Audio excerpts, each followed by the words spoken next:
is that that are established and reputable to folks in the community and to the local neighborhood. So it's kind of connecting the two. I consider it being maybe a professional matchmaker And of sorts. I really kind of like it because when I get an issue of the magazine, I see like a couple of different things. But one of the things I love about it, I see my neighbor's profile. And so talk about how you profile neighbors, or how do you choose that? So I love meeting people. That is the favorite. That is my just the favorite part of what I do. And so how that happens is neighbors in the community will email me and they'll say, hey, I just learned my neighbor, this is a recent example, I just learned my neighbor has hiked all of the Smoky Mountain trails. And so what I do is I reached out to, that neighbor and had coffee with them and just getting to know them and finding out what would be the best way to feature this. And in that case, it wasn't necessarily something where she wanted to feature herself, but wanted to feature the experience. And so I consider my role in that situation is just finding out, okay, cool, let's figure out how we can feature your experience. Like, how are those trails? What was the best trail you hiked? Just different things like that. And so, One of the things you are, and I think you do it very well, you're kind of a storyteller as well. You're trying to find the different stories that people have. yes. But it's interesting because you had never had that. That was not your background. You weren't a journalism major. But No. you just decided you like talking about people and talking to people. Yeah, I think so. And I've just fallen more in love with it. At the beginning when I started, I loved the concept of, like, the whole concept was introduced to me as in, this is a publication, it goes to these communities, it's super private, but it's a way for people to stay connected and to also build, or that's community can kind of spread outward, and build a greater community in a sense. And I was just like, oh, wow, I've never seen anything like that. And so, yeah, I've just fallen more in love with that aspect of it, of getting to know people and sharing their stories and seeing how they're able to connect with other people. And then, for local businesses, them kind of being able to support that neighborhood and also gain some really good clients and grow their business. And you also do something else. We'll give a shout out to one of the other people who help us make it's such a neat kind of thing. When you profile somebody, you have beautiful pictures.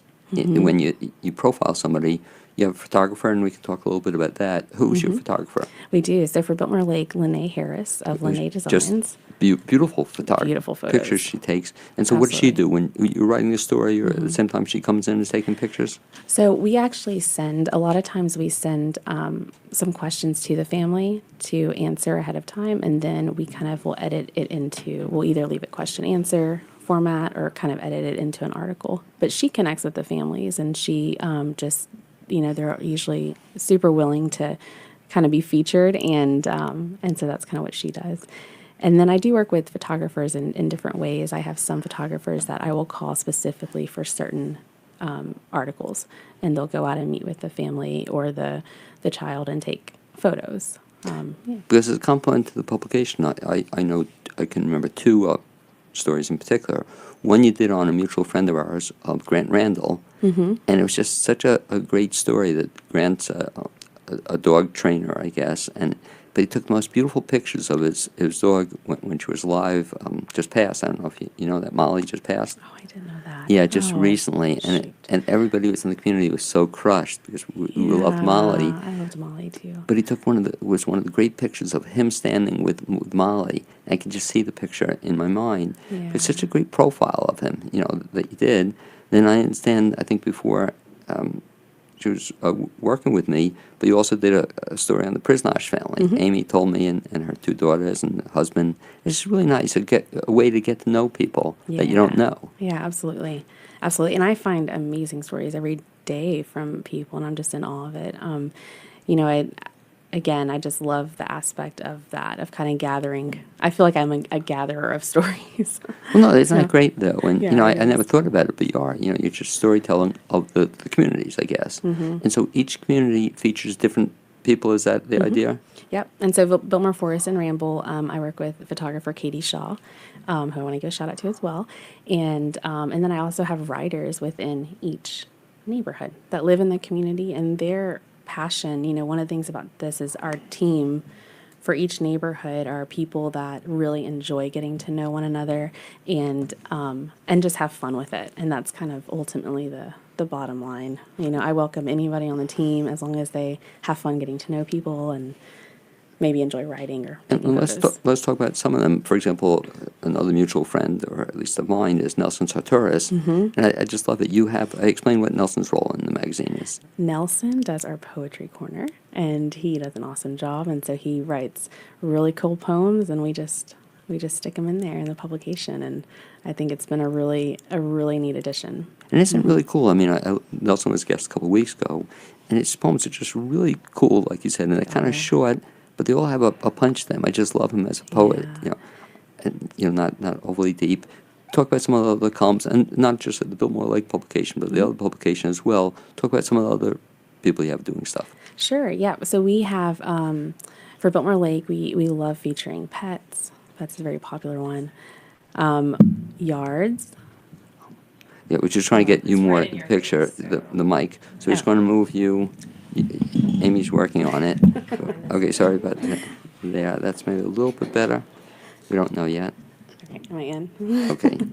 But anyway, as she's you. bothering the heck out of us, we can talk Yeah. about. So I love it too. Yeah, you feature pets. Thank you. Um, We uh, feature pets. We feature yards. People are so proud of their yards. And Well, let's even talk about the pets, because I know Grant writes an article from you from time to time about how to train your dog, or how to best work with your dog.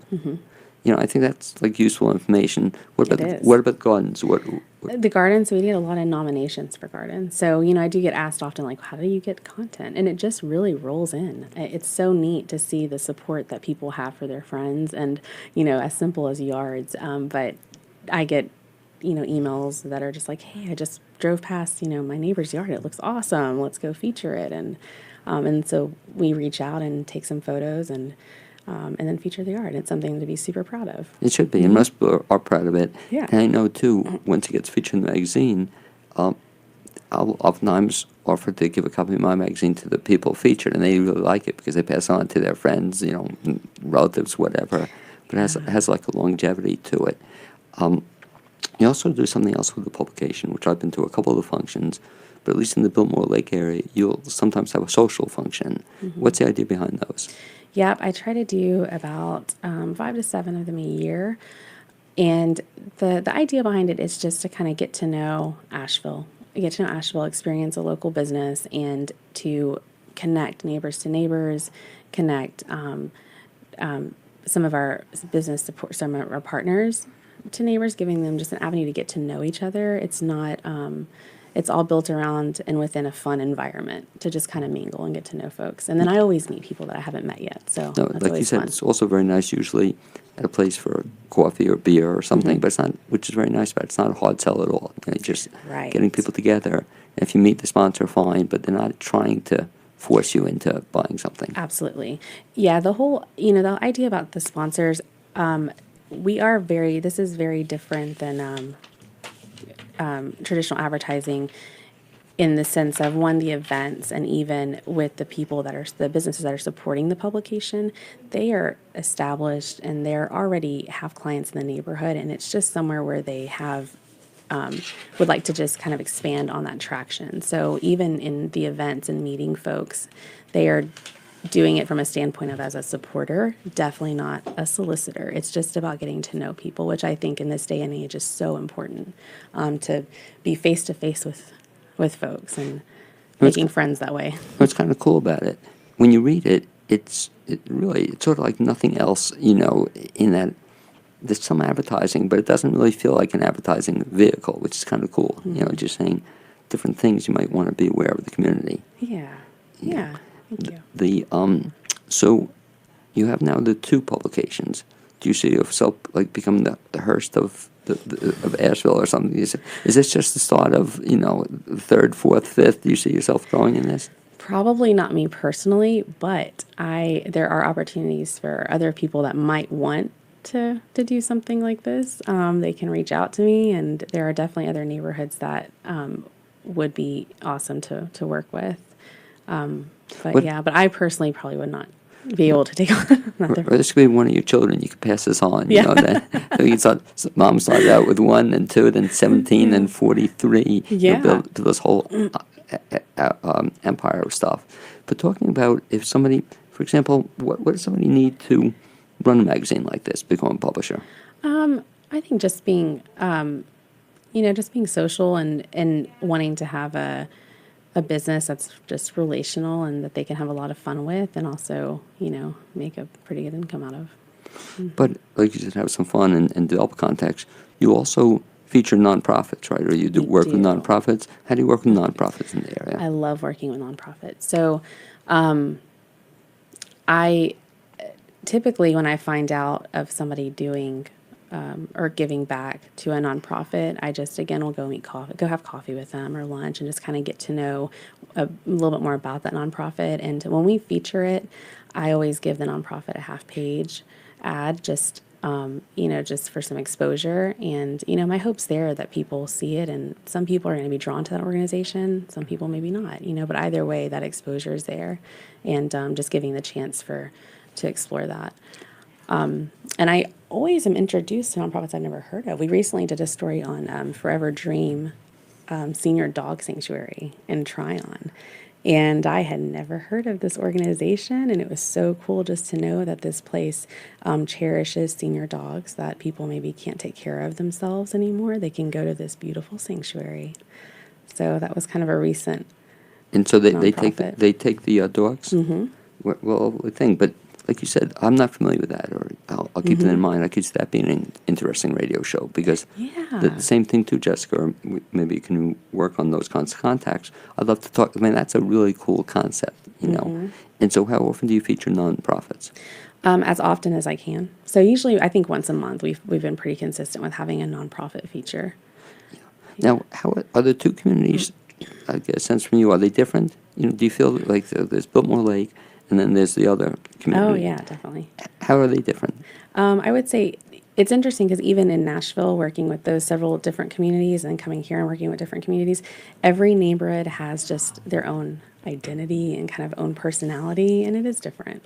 It is different. I would say that from my experience, well, I don't know. I don't really know if I want to separate the two, but they're just Forest and Ramble is an older, still growing community. Biltmore Lake's definitely growing. There's a lot of kids, a lot of families in Biltmore Lake, a little bit more so than Forest and Ramble. But what's interesting about these communities is that regardless of kind of their differing personalities, they are all drawn to private interest stories. They all want to know who their neighbor is, and they all really love, seeing the yards and the homes and knowing about the kids that live in the neighborhood and what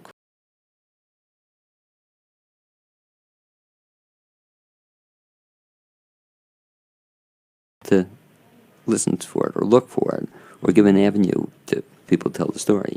And so you're always inviting that too as well. If somebody on their own has an idea or they think their business nonprofit themselves would be a good profile, do they ever come to you with ideas like that? Absolutely. Yeah, absolutely. And I'm really thankful for that. I'm thankful that I could be trusted to sit down with somebody and hear their story. And let's see. Recently, I received an article from a young lady in Forest about her travels to Kuwait. She lived in Kuwait for 18 months when she was 23. And so she wrote this really beautiful article and sent it to me. And so people can do that as well. They Absolutely. can write articles. Do you encourage them? Do you encourage, I guess, both? Or which do you prefer? Somebody writes an article for you or gives you an idea for an article? Honestly, whichever one is most comfortable for them. When somebody reaches out with an article idea, I think that sometimes we're a little hesitant to share our story. And, my role in that is just, again, kind of seeing where they're at with it, how they feel they would best want to express it, and then go from there. And so sometimes that involves an interview. Sometimes they're totally comfortable writing the article themselves, and then I'll kind of edit it. Or we can do an interview styled approach, but really whatever's most comfortable and whatever's going to be the most fun for them. You mentioned you do some editing. Did you just pick that up intuitively, or did Yeah. did you go to school for that, or classes, or anything? I've always been pretty good at writing, I'm pretty good at that. So I kind of just picked that up intuitively. Now let's talk about And the I think process of somebody getting involved in the magazine. I guess it would not be dissimilar to what I did that I wrote you maybe about a year ago. I said, Jessica, I have an idea. And you just asked me for more information about it. And just mentioned, last several issues I've done kind of a humor column. But it was very easy. All I did was, and we'll talk about getting in touch with you. What somebody do to get in touch with you? They can email me or they can call me. Okay, So- and we'll have you repeat it, but we'll have you give both now. So the email address is The email address is jessica.ayala@intopub.com. okay. We'll go So, slow on that. yeah. Well, so Jessica you got, but dot, and how do you spell the last name? Yeah, so I'll spell it out for you. It's JESSICA.AYALA at intopub, which is the letter N, the number 2, and PUB, like beer pub or publishing for more professional Okay, .com. and they could email you, but with that long address, maybe they could also call you. And Call me. the phone number is what? Yep, my cell phone is 979-201-6129. And we should mention, I'll have you repeat that too. Is what? 979-201-6129. That would be for anybody, if they have an idea that they like Jessica to cover in one of the 2 magazines, they could just get in touch with you, or if they want to talk about becoming involved in the venture. Yeah, absolutely. Okay, let's talk a little bit about you, though. So you moved to Asheville a bunch of years ago, and so we're not doing the publishing industry, we're not raising kids. What else keeps you busy? It seems you probably don't sleep too much. Is that a fair assessment? I have just, it's funny because I just realized the other day of what little sleep I'm getting, but I'm running on it. So, that's amazing. But yeah, so we enjoy being outside a lot. We spend a lot of time in our yard and just, in the garden. And now we have bees and a puppy. We just got a puppy. So we stay pretty busy. How'd you get into bees? My husband did, so I have to give really full credit to him. He took on 2 nukes, which are bee kind of colonies. They each have their own queen, and then recently we found one was abandoned, and so somebody contacted my husband. So now we have 3, and it's really fascinating just watching them. They basically are building their little colonies in our yard, and so. And so, I mean, your kids must probably love this too, though. Oh, yeah. To watch this. But how did somebody become a beekeeper? Like, did he I guess, didn't have any experience in it, or he just read about it? Yeah, he went to bee class. Really? So yeah, he went to bee class. I think affiliated with Blue Ridge Community College, and it's open. I mean, anybody can go and learn about it. And then he was totally into it, and he's doing a great job. How long have you been doing that? Maybe for about 3 months. Oh, it just started? Yeah. Oh, so Yeah, you don't it have just any started. you don't have any honey yet from it? No. For the one from the nuke we rescued, we may get honey this year. For the other 2, they're still too new, so probably next year. No. So next time we have you on the air, you'll bring some honey with I it? would love to. Okay. Yes. Well, is that the idea that the 2 of you, aside from running this publishing venture and, doing these other things, do you eventually plan to take the bee thing into a large scale, or you have enough now? I'm not sure. I don't know. I think we're just kind of feeling it out. I mean, it's a really cool, there's really cool things you can do with honey and with taking care of bees. Obviously, we need more bees. So I think that's kind of how it started out. Is just we personally are kind of trying to move towards a more sustainable way of living. Now, you don't live in, where do you live? In what part of the We city? live in Hendersonville. Oh, Hendersonville. So do they have a publication in Hendersonville? We do, yes. Oh, but not yours. Shout out to Kelly. Yes, Kelly Hanlon runs the publication for Kinmere, the Kinmere neighborhood. Yeah. So it's too bad Hendersonville would have been great, or if, Kelly, you can, if you're listening, if you ever move, Yeah. we have somebody who could add a 3rd magazine to the publication too. But so it's the same kind of publication in any part of the country. How many do they Absolutely. have? So we work with over 1,100 neighborhoods. And what's really neat about Into is the culture overall is we're very consistent. We're not, one of the things too about advertising in the publication is that it's not a good fit for every business. And my role is simply as a consultant. I love getting to know people. I love getting to know businesses and how they got started. And sometimes it makes sense for them to be part of kind of our program in the neighborhood, and other times it doesn't. Either way is fine. But overall, any Into publication is the same. The layout is going to be very similar, but the stories are going to be relevant to that community. So what would you say is the mission for it, or is it an overall theme to the company? Yeah, the mission for the tagline for Into is turning neighborhoods into communities. That's our kind of goal. That's our mission. And then it's also a way to and then it also serves as a way to connect local businesses to these neighborhoods. I think that all advertising works. It just works differently for different types of businesses, and this happens to be a way where local businesses can kind of stay in front of and be consistently, in front of and support a local neighborhood.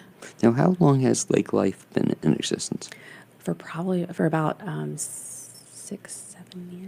years. Because it's funny, I remember when I first got it, I said to myself, so what is this publication? Because I won't mention there's another publication service, Biltmore Lake, and they do a very good job of it as well. But this was different, I couldn't put my, hands on it initially. But once I started getting it, I kind of got it, as you get it. And it grew on me a little bit. I said, why do we need another publication? But as you said, it's not per se. I don't see it as an advertising vehicle, which is kind of cool. Yeah. It's more of I see the stories. I always look forward to the front cover. And the front cover usually features somebody who's in the magazine. Absolutely, yeah. And it's kind of say, I know them or I don't know them, but I want to know them more. And the stories are typically not long. They're typically, 2, 3, 4 pages? Oh, yeah, Right. super short and easy. But you read it, though, and you really get a feel for, I guess, the people behind them. Is that the idea? Yeah, absolutely. I think it's, just to serve as a way to get to know people. And it's amazing the things we find in common with somebody else. And many times, when are we going to ask somebody about what they're up to? When are we really going to find out? And so this serves as a way to, one, you just open it up and read it, and there you go, And then when you see that person, there's a little bit of an icebreaker.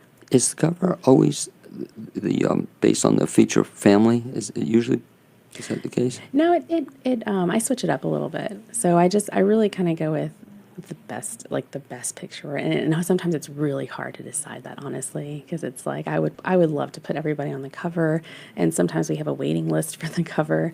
But I just kind of go with my intuition on that one. It's funny because I was just sorting through stuff in my home, and I have all my Lake Lives, if I have the humor column in it, and I've got 7 or 8 in a pile. And they really, just look at the cover, is really a great cover. Is that something you choose also? Mm-hmm. Yeah, I do. But that really, they're very engaging, that every cover. But does it ever, that's a lot of work you're doing, putting out this publication, putting another publication too at the same time. Does it ever drive you crazy? It is a lot. It is a lot of work. But I'm really thankful because I have a team of people that, again, just love interviewing other people, and writing. So they're very helpful. And I am looking for editors within the community. I just found a young lady who is going to be editing our Forest and Ramble publication, and she sounds like she's going to have a blast with it, which is all I could hope for. You said it is really a cool kind of attitude for a publisher to have. And I really like that title. So when you meet people for the first time, do you say you're a publisher? No, What do you say? don't even know what I say. I think so, yeah. Publisher seems to make the most sense. But it's pretty impressive. Typically. This woman from Texas all of a sudden became a media media force in the community, and 2 publications started off for a third. If people want to get in touch with you again, Jessica, to find out about either submitting stories for the publication, or doing some work for you, or finding out more about the business venture, best bet is, you said the email is what? Jessica.ayala@intopub.com. Okay. And they can also call you? They can also call me, which might be easier. So 979-201-6129. Okay, I'd like to thank you, Jessica, for being my guest this first half hour on the Plainsboro Show. And as you work your way out, I don't mean to be rude, but get out. It's all good, yeah.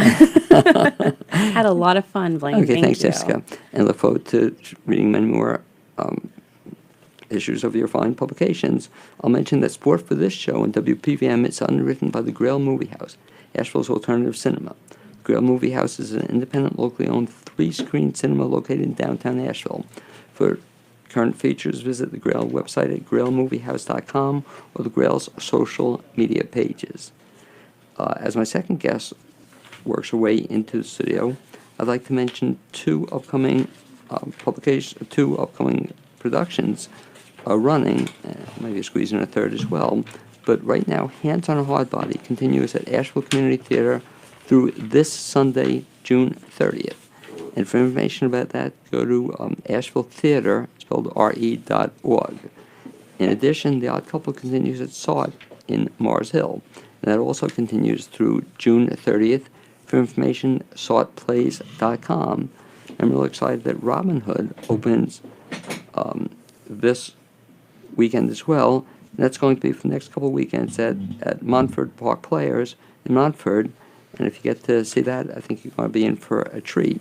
Just like I am in for a treat, meeting my second guest of this Blaine's World show.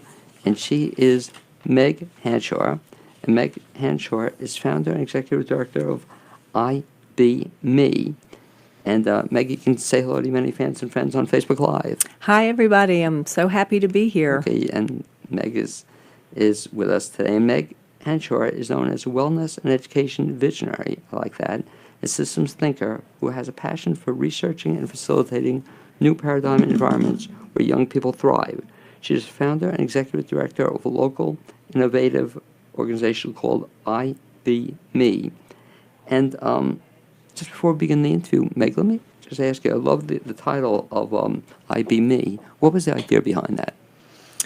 Well, basically, I have been doing a lot of research. I'm an applied researcher. I have a PhD in education. And back in college, I was an athlete, and I quit my college basketball team. And I was not feeling good about myself at all. I was depressed. I couldn't understand why I couldn't play the game. And I decided, because I was going to become a basketball coach, that I needed to find out what happened to me.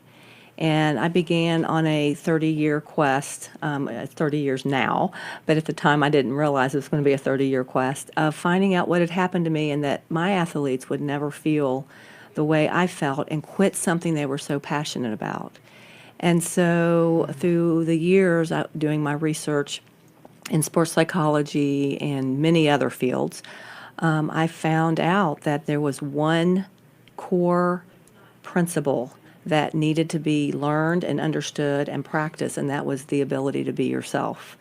And it was amazing to me because every domain of research would come down to that. And so as I was starting the nonprofit to work within the education system, I said,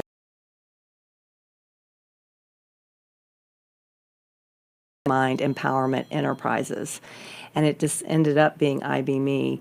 And I think I might have shifted mind and body to make it be body, mind, and the be me in it. But that's how it got its name. I just love it, but it's a great name, IBme. So I was trying to figure it out. Now I got it. Thank you. You're welcome. But talk about that. So you were a basketball player in high school, too? Yes, I was an athlete. And in college, And track. Where'd you go to college? I went to Marshall University in Huntington, West Virginia. Okay, and some pretty good athletic programs. So you played basketball for how many years? I started there my sophomore year and played for 2 years before I quit. Really? And then all of a sudden you quit. You mentioned, since then, have you ever played basketball again? Not in a organized form. Like, we didn't have professional women's basketball at that Right. point, and I was so down on myself. I thought I would take my talents into the coaching ranks. So I started to coach basketball at age 18. And so, but I've played definitely since then. And as I learned how to change myself through my research, it brought back my original love for the game that I had when I first started playing when I was in 6th grade. I loved the game, and I was so passionate, and I didn't care about who won, and I would just grow my skills. I remember my first game in 7th grade, I shot at the wrong basket, and then the next week, my coach said, "You've got so much heart and soul. I'm going to teach you how to play the game." And the next game, I scored 16 points. I became the point guard, and I was a leader. And then the following year, we won 88 games in a row. Wow. So it really taught me how hard work pays off, and he taught me the fundamentals and putting the big rocks in first, and how to be a winner and how to be a loser. And I learned a lot of psychological principles and concepts that I took later, but there were some other things that were happening within me that didn't allow me to be resilient to society's pressure to win and to not make mistakes and to please everybody by being perfect. And I think those things really started to make me feel like I couldn't do it. And had a lot of pressure on myself. But what's interesting, so you were playing at Marshall, and Yes. then you quit, but then you continued coaching, or I did. I talked to my coach, Judy Southard, who's now retired, and she was an assistant under Pat Head Summit at the University of Tennessee, and she came over to Marshall and coached us, and she was amazing. And she allowed me to come on after I left, after I quit. I had a lot of injuries and sicknesses, and she knew I wanted to coach. I was already coaching AAU basketball at the time, and she let me be a student assistant. And very interesting story, that year, my senior year, and I was coaching with her, all of our guards got hurt. And so she asked me to step back on the court. So I had coached for almost a semester. And then I got to be a coach, see the behind the scenes, Right. and then come back on and I was a swing guard, I was a shooting guard. Came back on and got to play. I still didn't play at the level I wanted, but I ended up getting most valuable player that year. in your senior year? Mm-hmm. Wow, that's an amazing story. It's an interesting story. No, because as you said you quit. So it's how many people quit and then stay active in it. Yes. That is a great story, and that you made a comeback in the senior year. And then did you continue coaching at all? After that? Absolutely. 15 years I coached Oh, really? basketball on all levels. Mm-hmm. Yeah. You don't coach now, though. No, when I moved to Asheville from Texas, I got a job at MAHEC, Mountain Area Health Education Center, as an employee wellness and safety director. And I decided I quit coaching pretty much when my two children were born. And that was, when was that? I don't know, probably I was about 30 years old. Yeah. And so I coached about 15 years until then, maybe 32. And people don't realize, excepting people who are into the field, how much time coaching takes. Oh, my goodness, yes. And for what you get paid, it's one of these jobs you probably make like $2.37 an hour, Yes. given the hours. But that's a very dedicated thing. So you were coaching most of your previous life, and all of a sudden, but sort of what you're doing now, too, ties into all the coaching. Everything you do has a relationship, too, because now you do coaching, but kind of in a different way. Would you say that's true? Absolutely. I think what happened, and I'm writing a book right now and telling my story and how leading up to where I am right now. But I got to use my players and their parents and other people as a little bit as guinea pigs for my research, because I was an applied researcher. So I'd create all these programs within my program as a coach and try them out with the kids and the parents and learn what worked and what didn't work to help these young people really thrive, not just win. I mean, I turned teams around, so I was a shifter. I would take the worst teams. I'd go get a job coaching a high school that had never won, and I'd turn them around, and that's what I loved. And I would go to a college and they weren't winning, and I'd be an assistant, and I'd help them shift the team and turn it around. So that was became my thing. And so when I came to Asheville and I worked for MAHEC, they were a nonprofit, and I already knew from my research that I had an interest in shifting education, that it was not showing up in a way that really helped all children thrive and their teachers. And according to the research, they were not doing anything that the research said that helped young people thrive. And I was determined to have a part in that.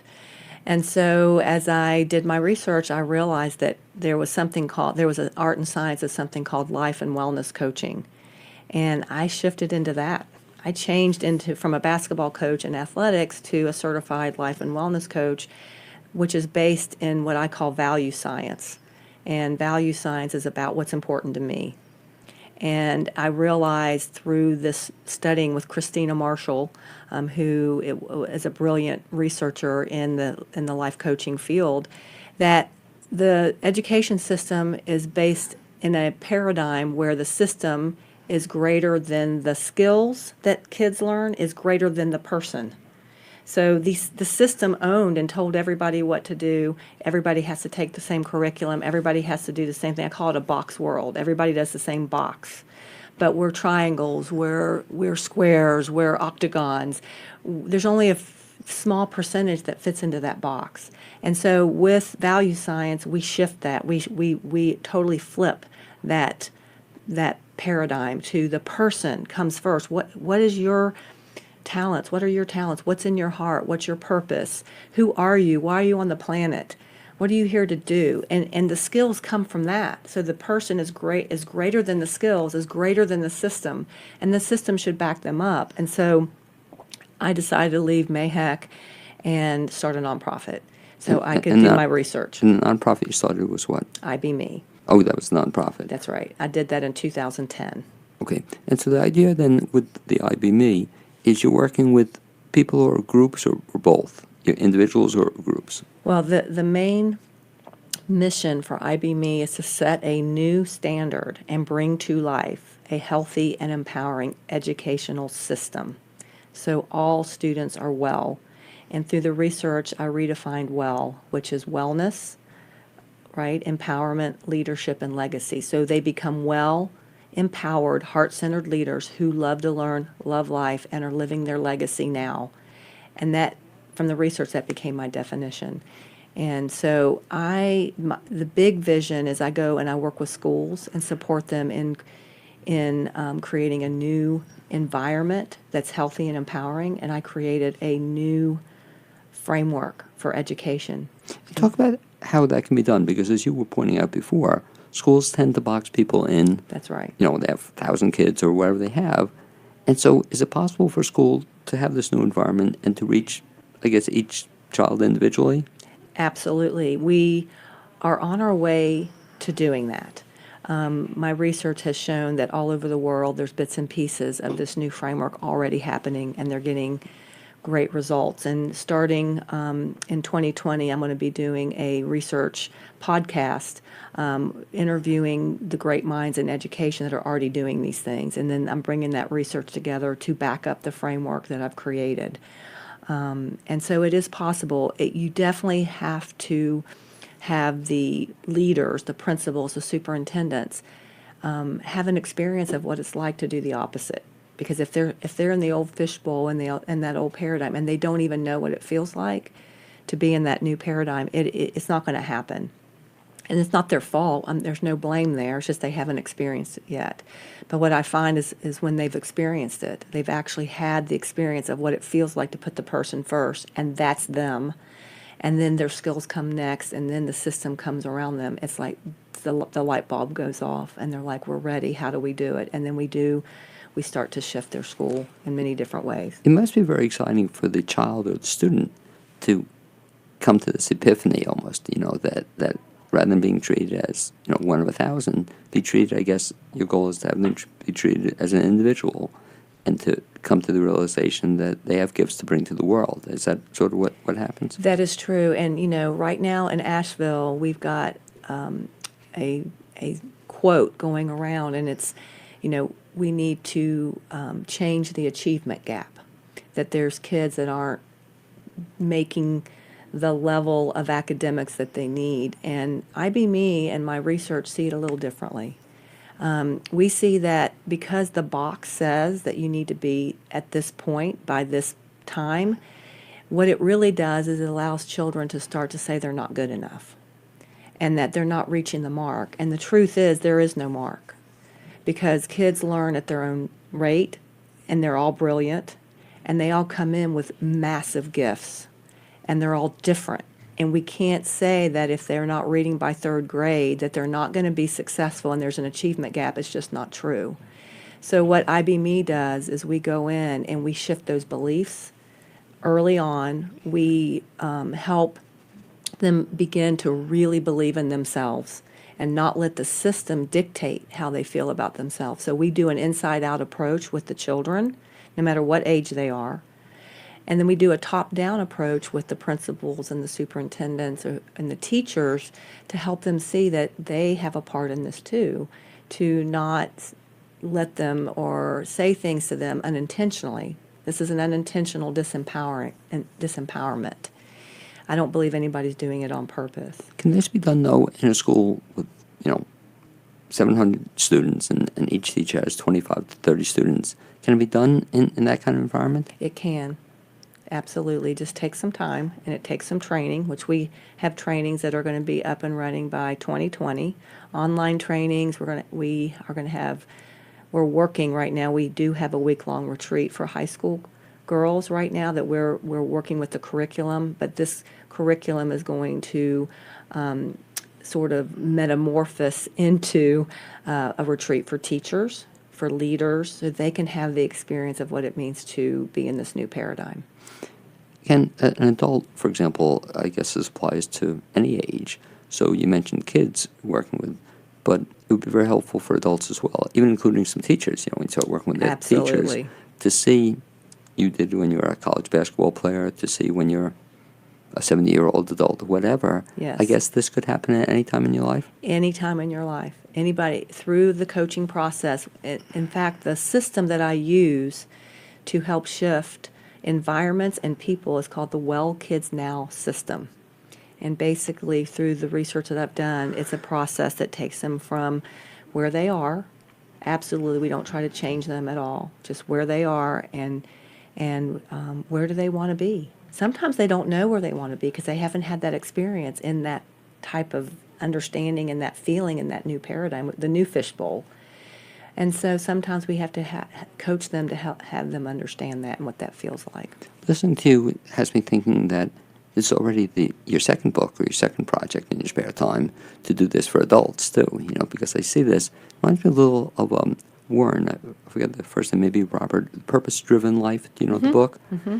And what you're saying so much reminds me of that. It says that you're into what you should be doing when you lose time. When you lose track of time.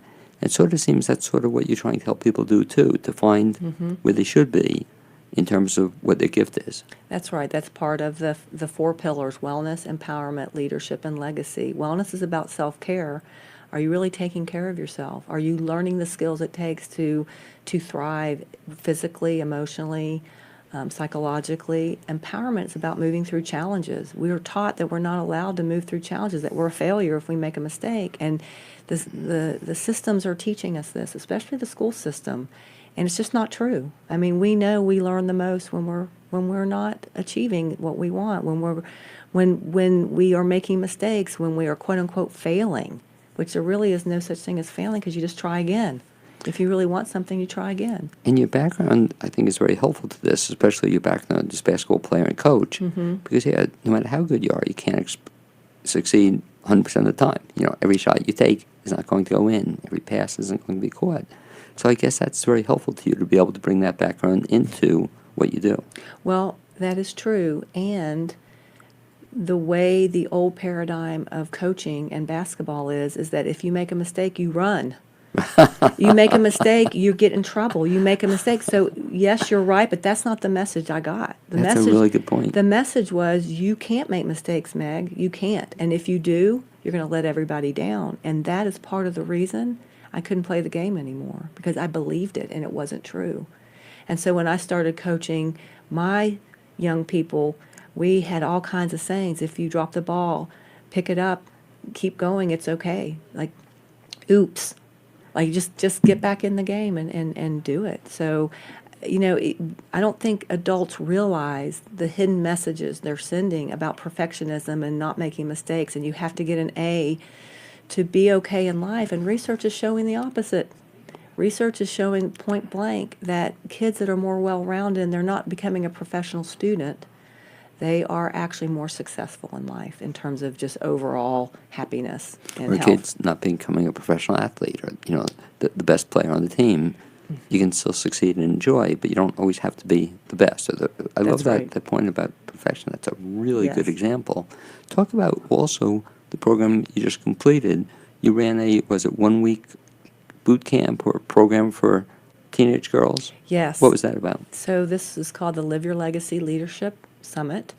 And I've been running camps, from basketball camps to all different types of camps, my whole life.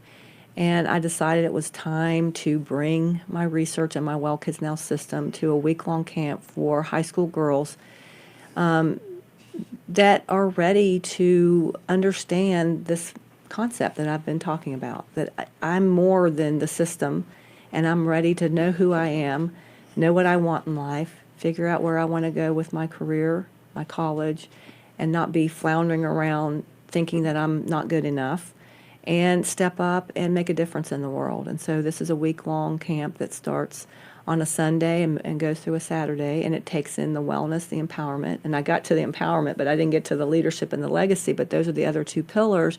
We do a lot of leadership training there. We do legacy, which is your legacy play. So it's play for your career, because we want the girls to realize they need to play in their career. It needs to be something they love. And then there's life play. There's career play, and there's life play. And that's the fun play that we got to make sure people do self-care, and they're not just nose to the grindstone every single day like they learn in school. So we do all four of those pillars at this camp. And So this is, how many years have you run this? this is my third year. It's the second year at Western Carolina University. And so you bring together, I think it was 12 young women, and they went through this program. What was the reaction to it? Well, we get unbelievable reaction to it from the parents and the girls, and the staff. The staff ends up learning this new paradigm of coaching and being, and it's intense. This is a retreat. You're not, doing your nails and sitting back and watching TV. It's intense. They learn that they can move through challenges, and the kids are going home changed young women. And the parents, I do parent meetings afterwards, and they get on. They say, "What have you done to my young lady? She's a different person." So we get really good feedback. And you had mentioned that to me one time we were talking off the air about, I guess you might call them success stories, but you'll take Yes. a woman and then talk a little bit of how you've helped them shift their life. Yes. Or you once told me a letter you got from somebody. Yeah. So, there's a lot of them, but one in particular was at the summit last year, and was very closed off, didn't really want to participate, stayed quiet till towards the end. She started to open up, and we weren't real sure what her reaction was going to be. And after her school year last year, she contacted me this summer and said, I want to apologize. I wasn't really open, but I can tell you right now, this summit really changed my life. It allowed me to know who I was. I didn't realize it during it, but the environment you placed me in allowed me to be way more resilient in the environment when I got out at school. And now she's a senior, so she's going to college this year. So it was fun to see that. Even if we don't see it right then, they're getting the message, and they're getting the shift. Are you in touch with the graduates after the program? Yes, we have a couple meetings afterwards. We invite one or two back to come the next year as senior leaders. They get to repeat the camp again and go to another level and support the new girls coming in. And so, we look forward to just growing it. I know that I'm looking at having it here in town at UNCA. We're looking at starting a new camp in New York. One of our coaches wants to bring it to her hometown in Upper New York State. And so we're looking to expand it as one of our programs. And so this is directed at young women, I guess, for the most part. At what age range? This would be rising 10th through 12th grade. Because I see a need for this program. I mean, a need for this program for all women, and also could be for young men as well. That Yes. if you expand it, what a great opportunity for people. Explain also, Meg, the tie-in to, I have now the overall program, but how does that tie into, I think you call it the Well Kids Now movement? What's that all about? Yeah, so next year in 2020, we are going to begin what we're calling the Well Kids Now movement. And what that is a huge research project where we have different components of that, like a World Cafe, where we bring teachers and parents in and talk to them about what they get to express, what they like about school, what they don't, where they see it should be going. I'm going to be doing these podcast interviews with the great minds all over the world of men and women who are already doing the bits and pieces that are starting to work. But the goal of the Well Kids Now movement is to get people to say, "Hey, I'm on board. I believe it. I believe the education should shift." and to create a 2020 Declaration of Empowerment Education. Because the big the word or the phrase we're using for the new paradigm is empowerment education. It's so people, no matter what's happening, they feel empowered on the inside, no matter what's happening on the outside. Not that systems shouldn't change, and they're not fair. We get it. The systems are not fair, the way we treat people, the way we have treated people with our systems. But really, it's trying to figure out what that empowerment is for them. So this is about, writing a declaration and offering it to the powers that be to say, hey, we're ready. We're ready to shift this, that this system is not working for the masses, and we need to change it.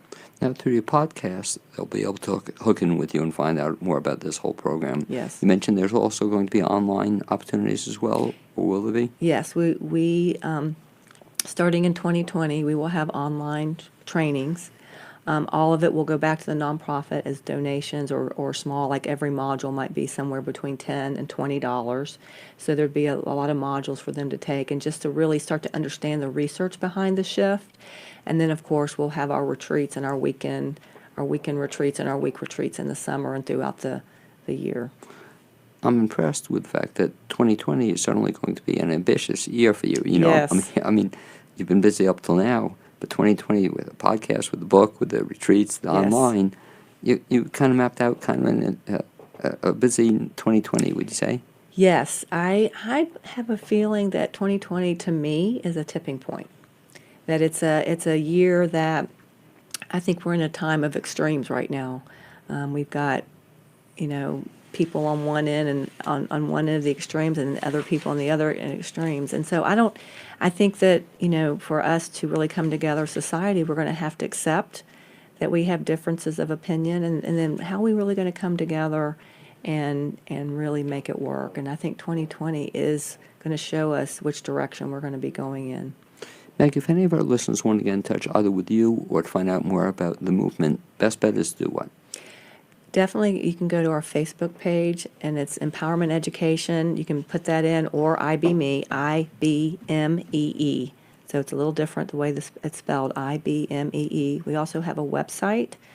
It's www.ibmee.org, ibme.org. And we also have another Facebook page that we're growing for the movement. It's the Well Kids Now by Evolving the Education System. And that is a Facebook page that is particularly just for the movement. It's Well Kids Now by Evolving the Education System. Thank you, Meg Hanshaw, for being my guest this second half hour on the Plainsboro Show. Also to Jessica Ayala for being my guest the first half hour. Amy Prisnash, my producer, and to Zuzu Welsh, who provided the music you heard at the beginning of the show and you'll now be hearing at the end. Look forward to having you join me next Wednesday at 9 a.m. here on the new WPVM in Asheville, North Carolina. You can also listen online at WPVMFM.org or watch on our Facebook page, and we'll see you next week. Thanks.